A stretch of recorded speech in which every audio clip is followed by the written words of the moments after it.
Yury Barmin. He's a Russian policy expert in the Middle East. He works in the Russian International Affairs Council. He will be talking about the future of Russia. The question is, does Russia have a future in the Middle East? Of course, he will be talking also about the trends of foreign policy of Russia in the Middle East, all the complexity and dilemma may be happening at this interesting time related to Saudi Arabia and maybe Iran and other actors, also maybe the non-governmental actors as we are seeing nowadays. Mr. Yury, without further ado, the floor is yours.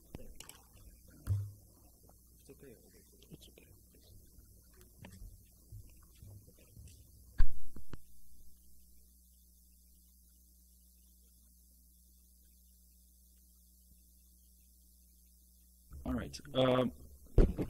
Thank you very much. I'm very excited to be here, and I'm actually very glad to be invited to come and speak to this esteemed audience. Thank you very much for coming here. It's my pleasure to be speaking to you today. So, right, yes, the question of this presentation is, does Russia have a future in the Middle East? But before I speak about Russia's future in the Middle East, allow me a few minutes to just briefly touch upon Russia's past and present in the Middle East, because that will give you a necessary context for Russia's future and whether there is any future in the Middle East for Russia. Right, so in the past, Russia, and I'm speaking about the Soviet Union here, of course, the Middle East for the Soviet Union, for Moscow, was a battleground against the West. It was an ideological battleground where Russia was empowering proxies, enriching non-aligned states in order to fight the spread, its perceived spread of Western ideology that was getting closer and closer to the Russian borders. Russian ideological struggle against America, specifically in the Middle East, is exactly what, at the end of the day, made its presence in the Middle East unsustainable. If I go through the points here, when Russia was in the Middle East during the Cold War, it was mainly through a network of proxy regimes, proxy Arab regimes, where we can remember, Nasser here, right? The relation that was abruptly cut off.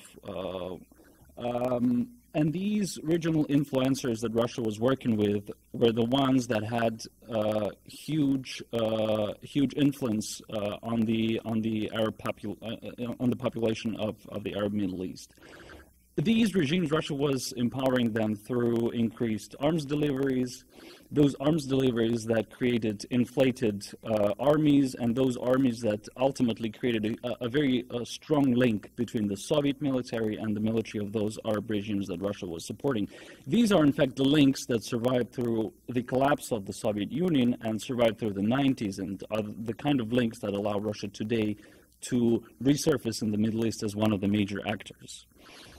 If we go further to Russia's present in the Middle East, I think a few things need to be, a few points need to be made here. Is that Russia is currently rethinking its role in the region.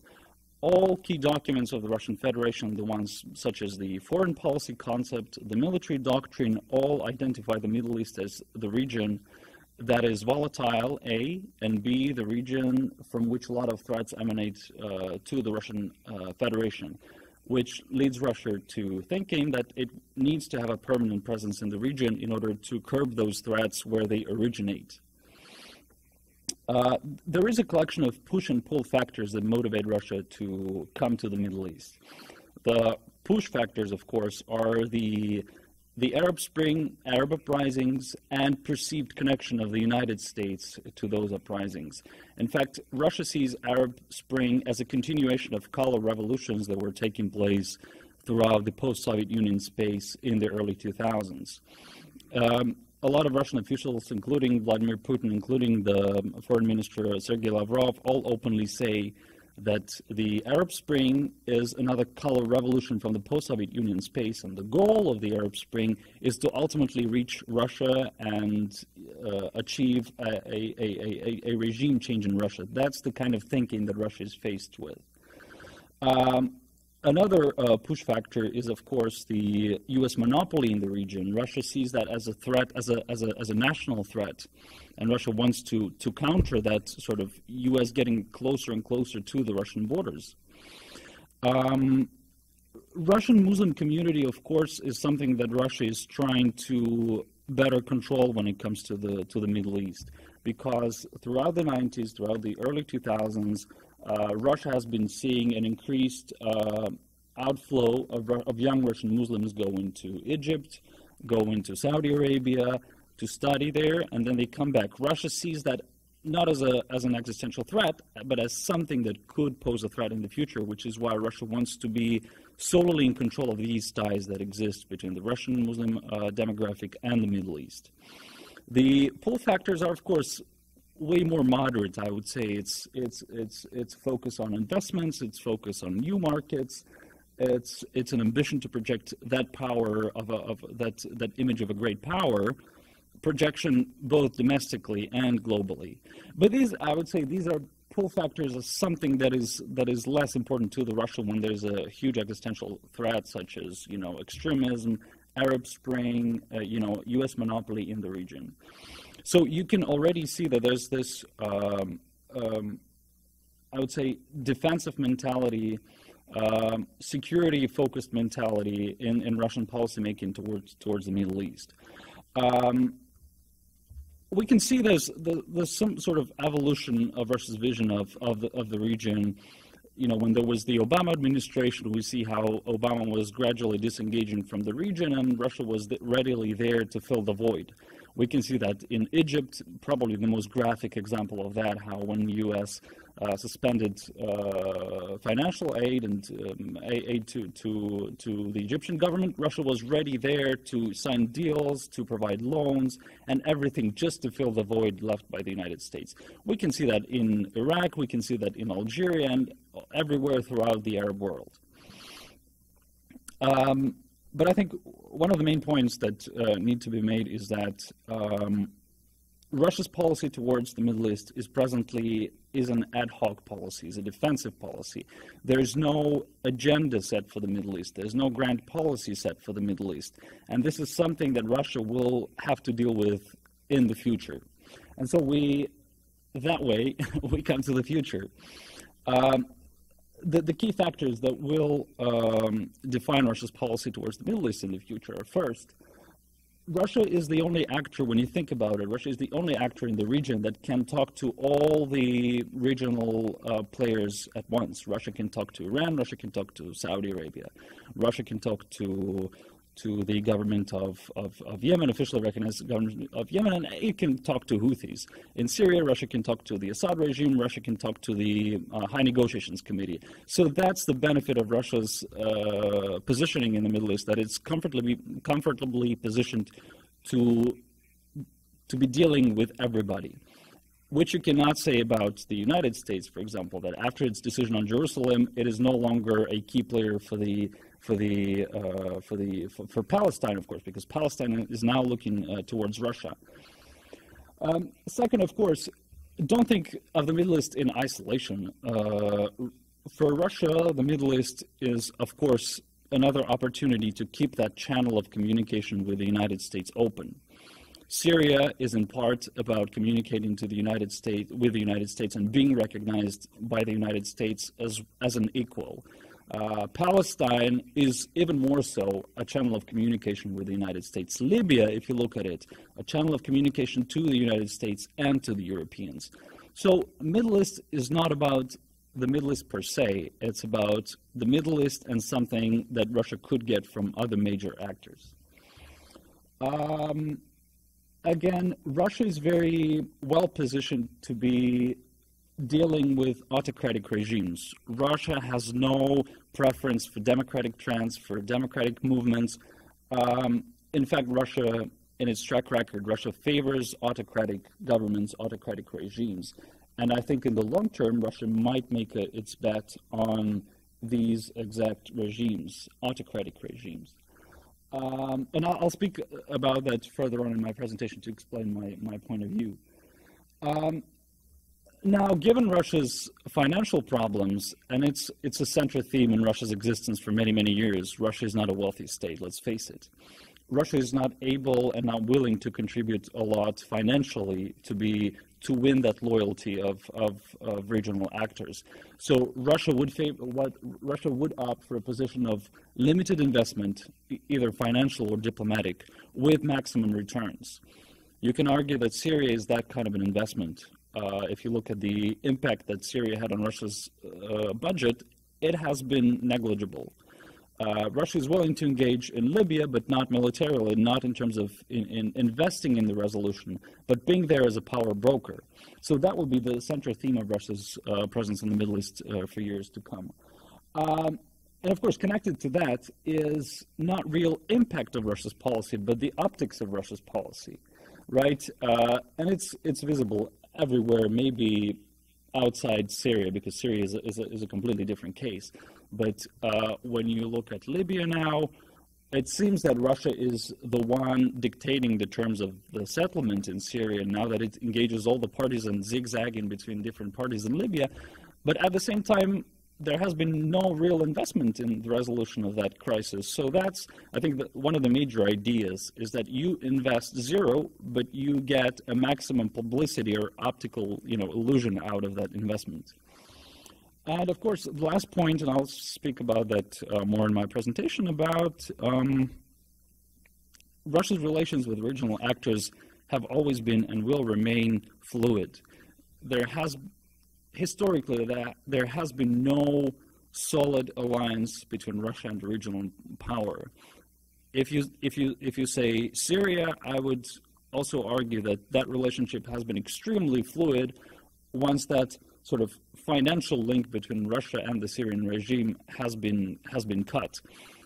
When Bashar al-Assad came to power in Syria, he was increasingly looking towards Europe. He was not looking towards Russia, and in the same way Russia was not looking at Bashar al-Assad as a potential partner, it was looking at the Americans and the Europeans. So this fluidity of alliances, fluidity of the relationships will always be there.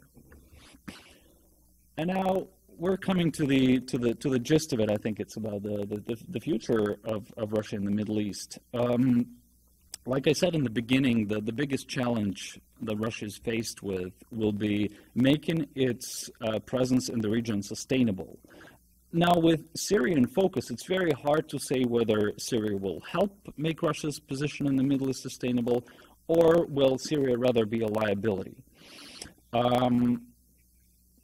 The truth is that hard power that Russia has been using in Syria, it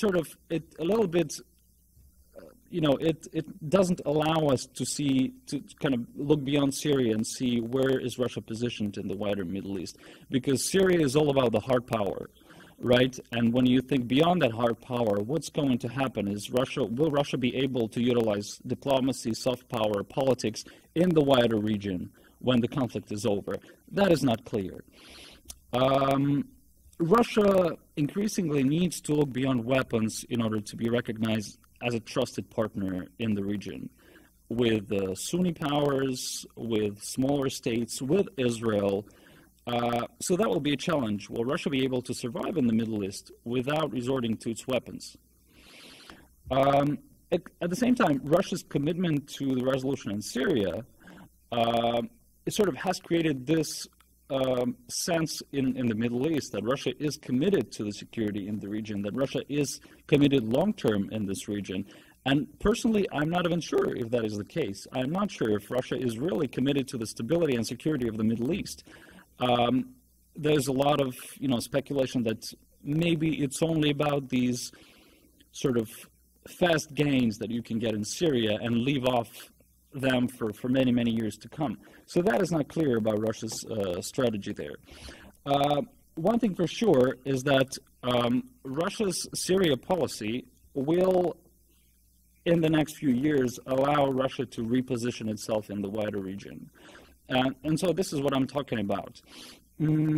the amount of military hardware that Russia deployed to Syria essentially allows Russia to recalibrate the status quo not only in Syria itself, but in the Mediterranean region, in the Eastern Mediterranean. And this is hugely important to Russia because in Russia's policy, the focus is not about the control of land, but about the control of waterways. Expansion in the Mediterranean is a revival, I would say, of a Soviet thinking towards that region.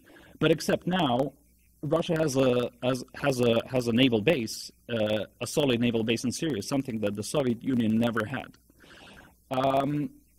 The naval aspect of Russia's policy in the Middle East is important for one reason. If you recall what happened in 2014, that is the conflict in Ukraine, the annexation of Crimea. When Russia annexed Crimea, it essentially owned the Black Sea fleet that is based in Crimea. Russia has always sort of had in its possession the Black Sea fleet, but it's just that Russia never had that Crimea peninsula that it now has, and all the problems associated with it. And now that Russia has Crimea, in fact, I think, would it be, that's not, well, you can see Crimea over there, peninsula, just to give you some context, in the far right corner. So now that Russia owns Crimea and the Black Sea Fleet, which is by far the most expensive fleet that Russia has had in history, Russia needs to make sure that it utilizes this fleet to its best ability. So when you look at the map, and it's common sense, right? There's Crimea, that is Black Sea, that is Mediterranean, that is the Atlantic. And so what Russian officials are thinking is that, okay, we now have the Black Sea fleet. We need to have uninterrupted access to the Mediterranean. Okay, if we have the uninterrupted access to the Mediterranean, we need to have uninterrupted access to the Atlantic, because that is part of the strategy to counter the expansion of NATO, or at least be hypothetically able to address threats associated with it. And this is something that Russians have been openly talking for many years, that they need to have presence in the Mediterranean and they need to be able to have access to the Atlantic. And so Syria is conveniently one of the elements of that puzzle, that now that you have a permanent naval base in Syria, you have the Mediterranean as your, as a lake in which you can play the way you want. If I come back to this slide, what this slide from the Institute of the Studies of War shows you is that it is not only about the naval base. It is also about the S-400, the S-300 systems, about Caliber and Onyx missiles, all deployed to Syria. All this hardware creates what naval experts would call the access denial, I think, strategy, meaning that Russia essentially creates an environment in which NATO can no longer easily operate in Eastern Mediterranean. And that is only the beginning, because now we hear more about Libya, Russia's dealings in Libya. We hear more engagement in Egypt. We hear more engagement with Algeria and Morocco. So that kind of tells you that Russia is really looking now to have a stronger, I would say, more partnerships in North Africa that would allow it to have uninterrupted access to the Atlantic. It all comes down to what extent Russia is able to sort of push back against NATO's operations in that region, because Russia still sees NATO's operations in Eastern Mediterranean and in the Black Sea as a threat to the Russian territory. When you talk to military experts, they tell you that the Syria naval base is not enough for Russia to freely operate in the Atlantic, because the Russian ships need to refuel elsewhere. Is it in Libya, as it was during the Cold War? Is it in Algeria, or is it in Morocco? There needs to be an installation in North Africa that would allow Russia to have uninterrupted access to the Atlantic. It is not about having a military base there, because a military base is an extremely expensive affair. It is about having access to a military base. At some point in the 2000s, Russia was faced with a challenge that none of the North African states, neither the Europeans, allowed Russian warships to come and refuel. So this is one of the challenges that Russia is trying to overcome. They need to have a stable alliance somewhere along that coast in order not to be faced with that challenge anymore. And of course, I mean, having more access to Egypt, to Libya, Algeria, Morocco is all about the optics again. Russia needs to project that image of having influence there, of being permanently present there. It's not about permanent presence per se, but it's about the illusion of that presence which counts. I would say that also part of that strategy lately, and that is not here on this map, but it's about Russia's overtures to the Red Sea. That, I think, is a very interesting development. We have seen the Bashir, Sudan's leader, Bashir, coming to Moscow and asking Vladimir Putin to establish a permanent base in Sudan. This is a completely new dynamic, and it also says a lot about leaders from the region willing to sort of use that Russia card in their public positioning. Once you say that Vladimir Putin is your partner, all of a sudden you become this serious guy with guns and Russia's backing. But Russia has really ramped up its military exercises and naval training in the Red Sea, which I think is an interesting development given that China, the United States, the UAE all have bases in that region, and there's Saudi Arabia across the sea. So this is definitely the dynamic that people in this country should watch. Not necessarily with caution, but at least with interest, that Russia is not only looking now at the Mediterranean Sea that it has been doing for many, many years, but it's looking beyond that at the Red Sea, and there's the Indian Ocean. Now, enough about the military stuff. Now, beyond the military changes that are definitely there to happen in the next few years, I think Vladimir Putin needs to make a decision of how much political influence exactly he wants in the Middle East. Does he really want to be seen as one of the leading powers in the Middle East? Does that really benefit Russia? So this is something that Vladimir Putin really needs to think about.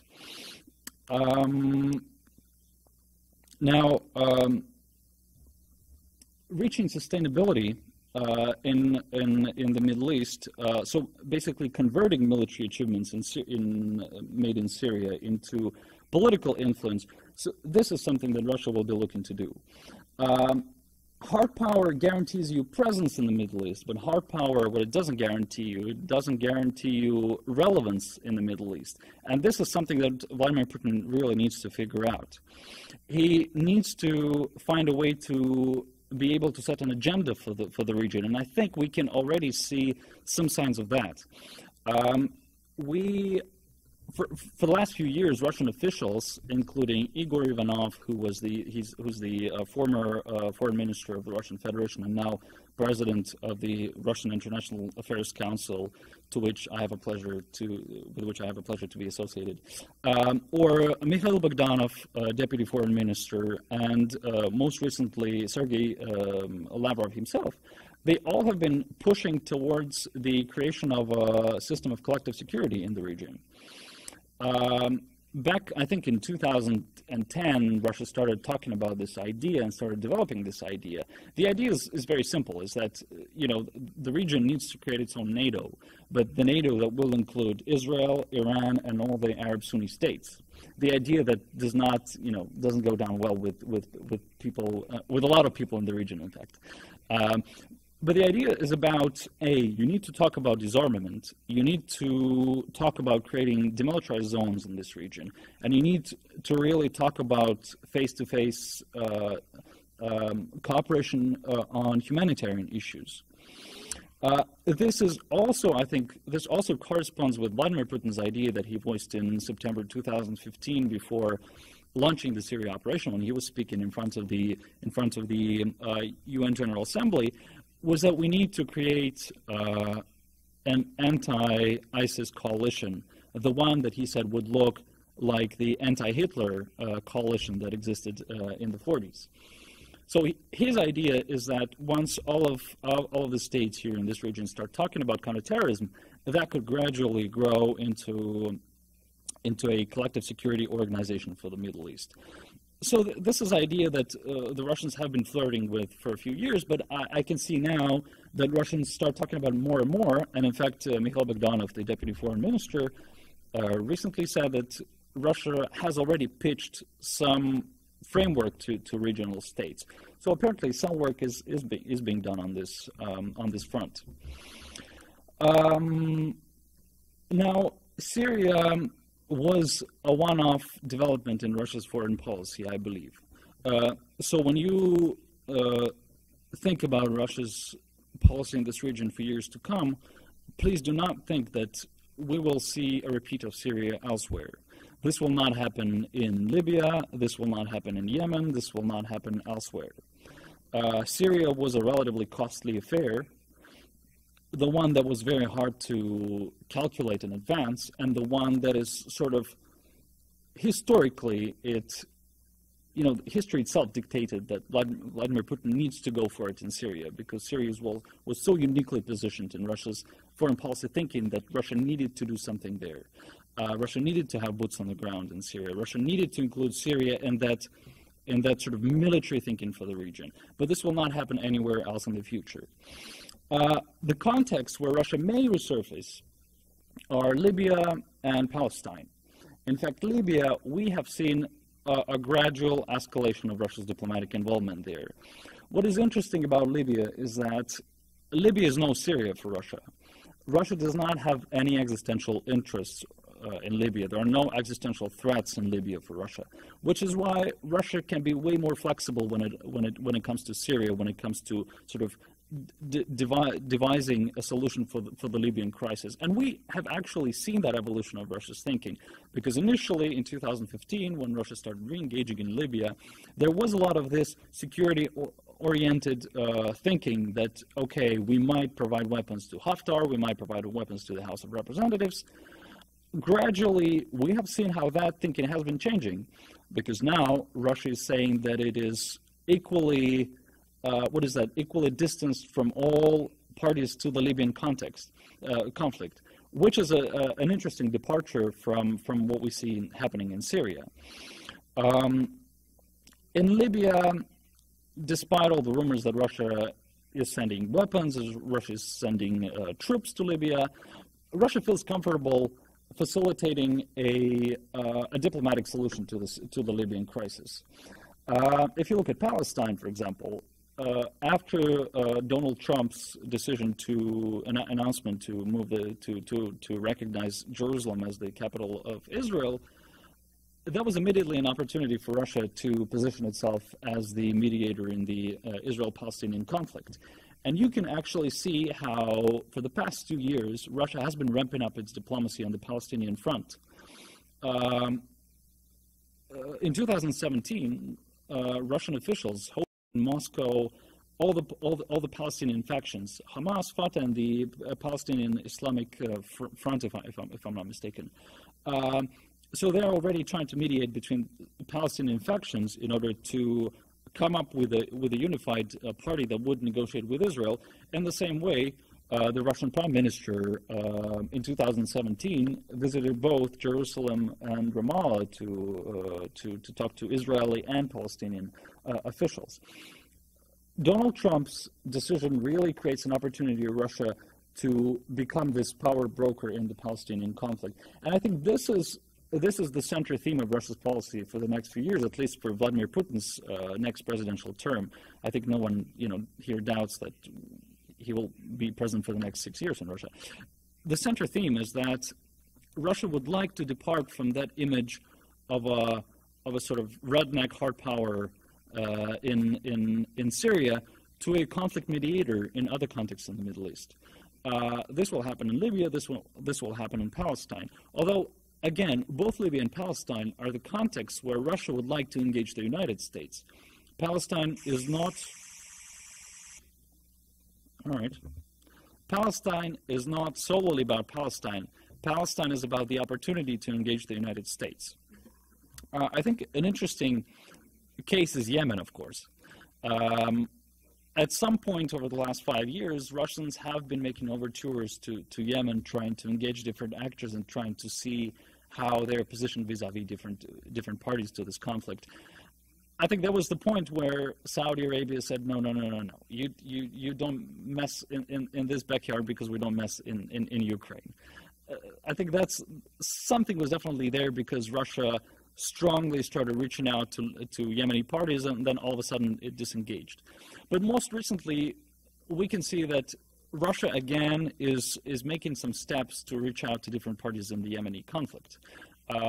But here I think Russia does not gravitate either to Iran or to Saudi Arabia. I think Russia gravitates to the UAE in this specific conflict. And in fact, the developments of the last several months tell us that, yes, Russia probably favors UAE's position and policy towards Yemen. And in fact, most recently, the deputy foreign minister of the Russian Federation met with slain Saleh Khan in Abu Dhabi, which is, when you think about it, it's not something extraordinary, but at the same time, this is a very strong sort of signal from the Russian Federation that it's back on the Yemeni scene. But again, I would discourage you from looking at Russia's Yemen policy, if there is any, as sort of mulling military involvement there. I think this will never happen because Russian military, or in fact deep political involvement with the Yemeni crisis, would put Russia at odds with Iran and Saudi Arabia at the same time. This is the last thing that Russia wants to happen. Now, there's one other thing, So, an interesting fact about Russia's, the way Russia is perceived in the Middle East. The most recent Arab Youth Survey from 2017 has shown that 25% of young people in the Middle East see Russia as their country's strongest ally. That is opposed to only 9% in 2016. And 17% for that the United States scored in 2017. This is an interesting dynamic that doesn't really correspond with Russia's current policy in the region. Russia supports the murderous regime in Syria. How does that correspond with Arab youth seeing Russia as their country's strongest ally? That, I think, is a very interesting sort of way Russians and Arabs click. Because Russia projects this hard power, and I think in this region, hard power is exactly what earns you respect. It is what you do after you use hard power that counts, but hard power is something that powers in countries in this region see with a lot of respect. And Russia's consistency in the way it applies its hard power, I think, is something that what makes Russia an attractive partner in this region. But it also tells you something different. It also tells you that Russia, in years to come, Russia will not be a supporter of democratic movements, of democratic transition in this region. I think Russia will be an avid supporter of what is in Russia called autocratic stability. I think it's a term coined sometime in the early 2000s, and that the term that basically corresponds with the in the term that Russians use to apply to describe their own country as managed democracy. So, right, Russia has a parliament, Russia has a president. There's elections happening every 4 to 6 years. The optics are there. That is a democracy. But it is when you scratch the surface, you can see that it's actually not a democratic state that we're talking about. And I think this is exactly what Russia would like to see in the Middle East. It wants to see whatever regimes with whatever institutions of a democratic state, but the ones that would be hardcore, stable, and highly centralized, because Russia believes that highly centralized regimes are the ones that are able to push back against extremism and the ones that are able to crack down on terrorism. This is, in fact, something that you can see in Russia's Syria policy.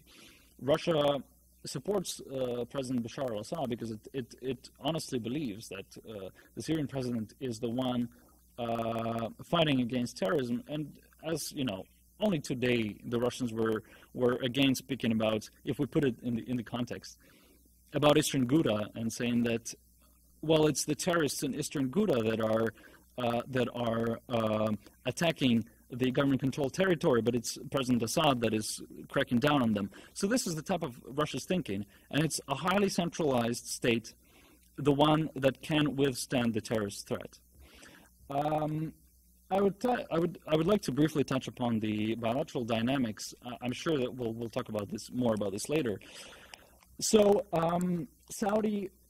What do I think will happen to the Russia-Saudi relationships in the next several years? It's a very hard question. It's very hard to be, at least for me, it's very hard to be optimistic here, and this is why. The rapprochement that happened between Saudi Arabia and Russia over the past few months, the one that was accompanied by the visit of King Salman to Russia. Including in Russia, it is interpreted as the one that was motivated by Saudi Arabia's internal dynamic. In Russia, a lot of people, and a lot of people from the Ministry of Foreign Affairs, for example, the presidential administration, when you talk about them, off the record, they say that, well, yeah, we're really looking forward to this partnership with Saudi Arabia, but we know that Saudi Arabia is doing it because there's a young prince that will soon become a king, and he needs to position himself the right way. And Saudi Arabia is doing it because they need to have a right positioning vis-a-vis the United States. So this is the type of thinking that exists in Moscow. But at the same time, Russia itself is inching closer to Saudi Arabia because Russia needs to present itself to the domestic public and to the region as a power that has finally reached some kind of an agreement with the most influential state in government in the Middle East. So that's the type of thinking that exists on both sides. And this is the type of thinking that makes me question, was this rapprochement really honest? I don't know. One other thing is, I think what Russia and Saudi Arabia managed to achieve, and I think this is their biggest achievement, is that they managed to separate two tracks, the political track and the, let's say, everything else, which is culture, which is trade, which is finance. Political track, I'm specifically referring to Syria. Because for a long time, Russia and Saudi Arabia were trading accusations on various occasions on Syria.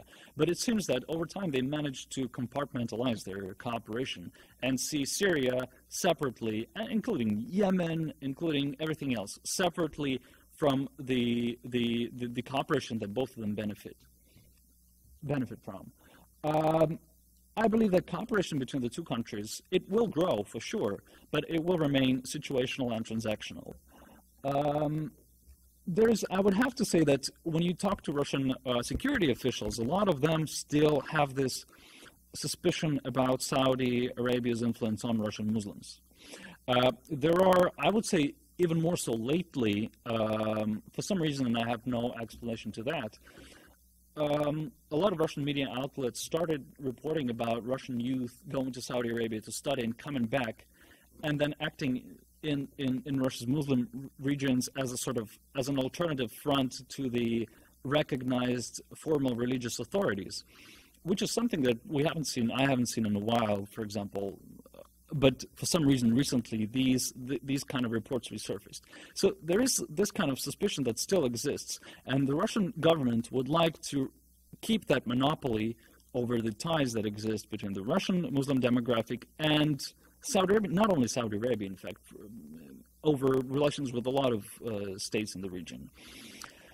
And then we logically come to Russia's relations with Iran, because I'm sure this is something that bothers people in this country, not only in Saudi Arabia, across the region, I believe.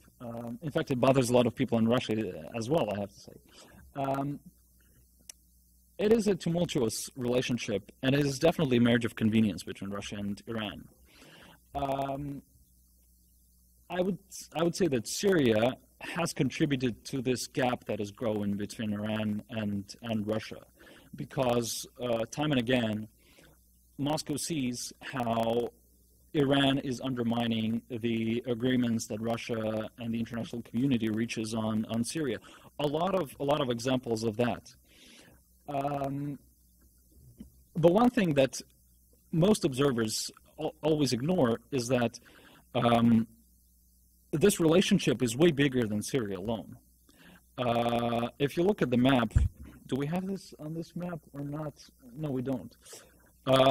If you look at the map, Iran is right across the Caspian Sea from Russia, and that immediately gives you a number of other contexts that Russia and Iran deal with. This is the militarization of the Caspian Sea by Russia. This is the South Caucasus, the Armenia-Azerbaijan conflict, the one that Russia is unable to deal with, but the one that impacts Iran directly. It is Iran's growing influence in Central Asia, something that Russia is looking with suspicion. It is the gas market competition. So there are a lot of contexts outside Syria where Russia and Iran do not necessarily agree on.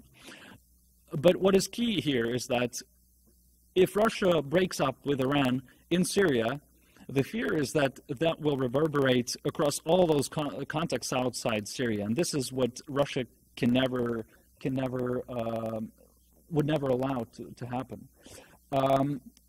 Also, I think if we're looking now at Syria as the conflict comes to an end, and we're looking past the conflict, past the military stage, and what happens after that, reconstruction.